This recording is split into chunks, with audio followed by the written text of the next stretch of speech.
Now that our player is moving forward through space, let's give him some stuff to actually make him encounter along the way. So what we're going to add first of all is just a basic little obstacle and make it kind of look like it's coming towards the player, and that is, if we go into our art file here, we're going to add one of these little asteroids into the scene. So I'm just going to grab this first one. Oh, we need to go to our scene view. I'm going to drop that into place there. It's perfectly fine the size it is, but I'll kind of just drag it up and make it a little bit bigger.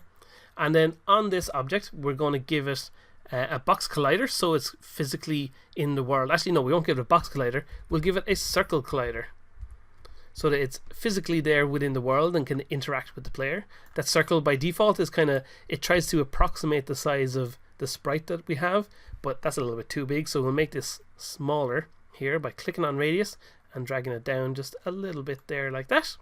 So that's perfect. The next thing we'll do is give it a rigid body for us to be able to apply some force to it and move it around in the world. So we're going to go to rigid body 2D here.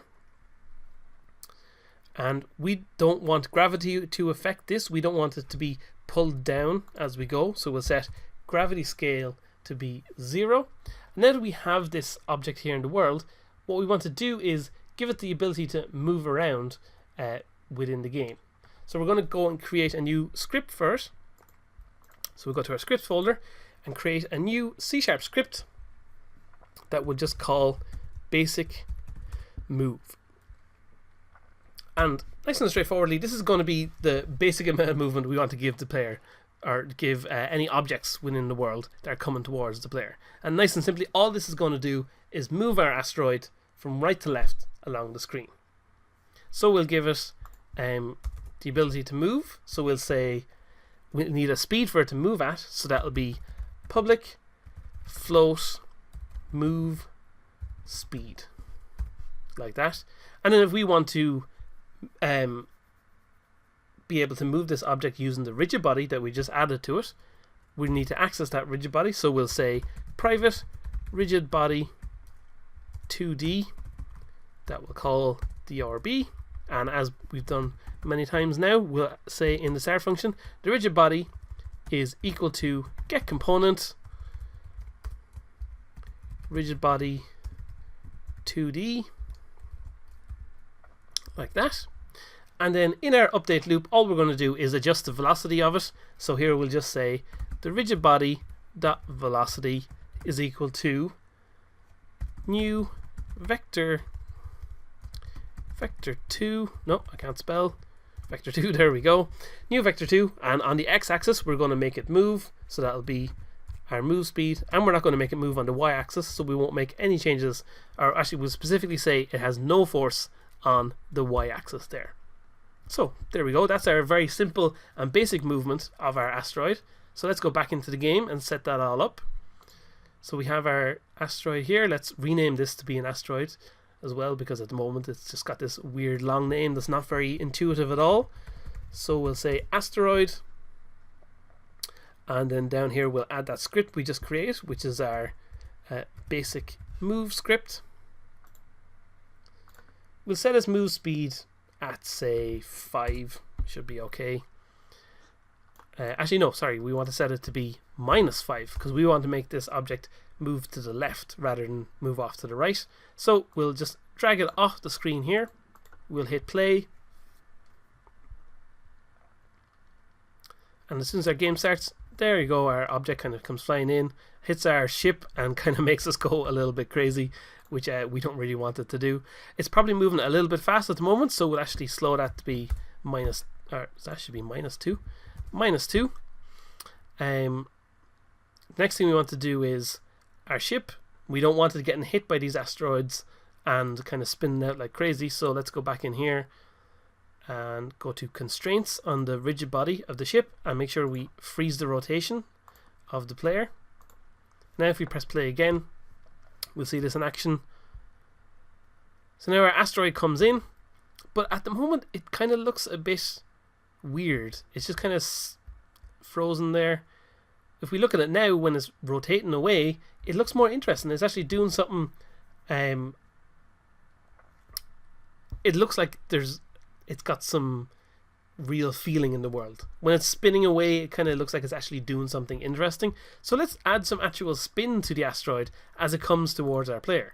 That'll make it look a bit more interesting and a bit more active. So let's go back into Unity here, or into MonoDevelop, and we're going to give it a rotation speed. So let's go up here and set the rotation speed. We'll say public float rotate speed, like that. And then down here in our update loop, in the update here, what we're going to do is apply a rotation to the body. So basically all we're going to do is say we want our object to rotate around, our asteroid to rotate as it travels through the game. So let's go back in here and we'll look at our asteroid itself. And the way we want to check and see how do we want it to rotate. So we have the 3 different axes here on our transform. So if we were to rotate it on the x-axis, we would end up, oh, it looks like our ship, our asteroid, if we zoom in on it here, is rotating this kind of way. It's flipping over like this. That's not how we want it to rotate. That's not going to be very good. So we'll set that back to 0. On the y-axis, if we rotate it, it's flipping side to side. That again is no good. So it must be on the z-axis. We can see our asteroid that way is floating and spinning around. So perfect. That's exactly what we wanted to do. Let's undo that. And we'll go back into MonoDevelop. So we know that we want to make it rotate around the z-axis. So you might think, okay, well, let's set our transform.rotation to be equal to a new vector tree and say we don't want it to change on the rotation on the x-axis, so we'll leave that at 0. We don't want it to change on the y-axis, so we'll leave that at 0. And maybe what we should do to apply this rotate speed is we could take whatever our current rotation is on the z-axis, so transform.rotation.z, and say, okay, just add on our rotation speed. Now we know previously when we've added on a rotate speed or any kind of speed to our movement, we've had to multiply that by time.delta time so that we're making it be consistent the whole time as we go. So we'll multiply that by time.delta time. And you would look at that and go, okay, that makes logical sense. There's no problem with that. So we'll save that, go back into Unity, and suddenly we get this error down here that says we can't convert a vector tree to a quaternion. So if you've never encountered quaternions, quaternions are how you represent rotations in a 3D space, and they're really kind of complicated things to wrap your head around if you've never encountered them before. So having to work out how to set a quaternion is kind of a complicated procedure and really kind of counterintuitive. So if you were to go here, what we'd actually need to do is, if we want to set a transform rotation, we need to set a new quaternion which has 4 values, not just an x, y, and z. It has a x, y, z, and a w value, which is, we could start trying to work that out, but all we're going to do is give ourselves a huge headache. What we can do instead is, I'm going to leave this bit of code here for the moment. We're going to get rid of this new vector tree. What we're going to do is say this transform.rotation will be equal to a quaternion dot Euler. And what Euler does, it looks like it might be pronounced Euler, but it's actually pronounced Euler. What this does, it converts a normal vector tree, so an x, y, and a z value, into a quaternion. So we don't have to deal with the complicated maths ourselves of how to work out where this rotation should be in a 3D space. Very simply, we can say quaternion.Euler should be a vector tree, and we can just give in the 3 vector tree values that we want to use. So that's our x, y, and our z values.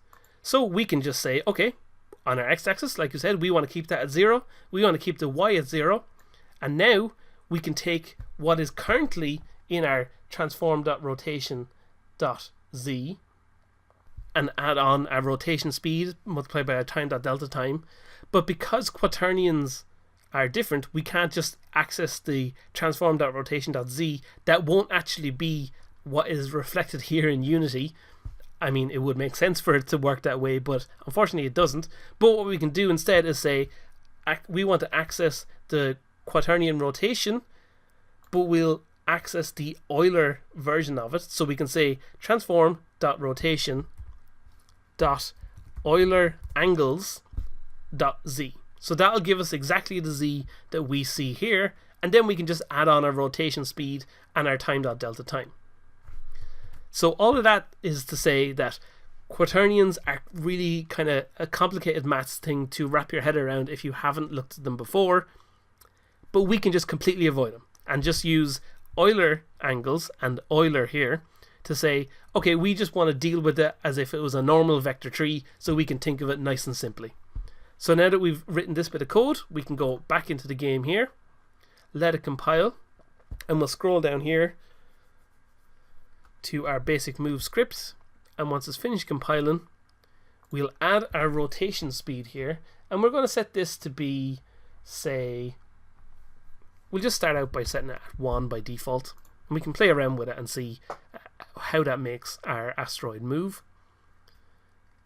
So you can see at the moment it barely makes it move.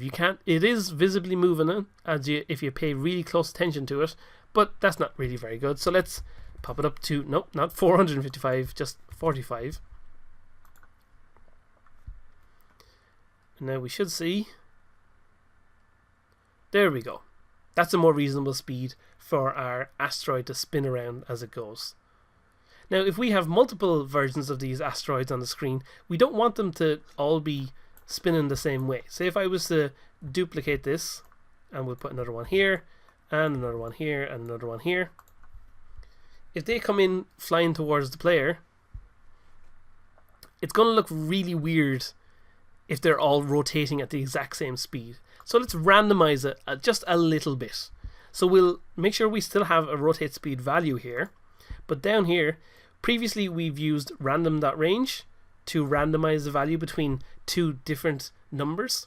What we're going to do here, instead of just adding on our rotate speed multiplied by time.delta time, we're going to say random.range between rotate speed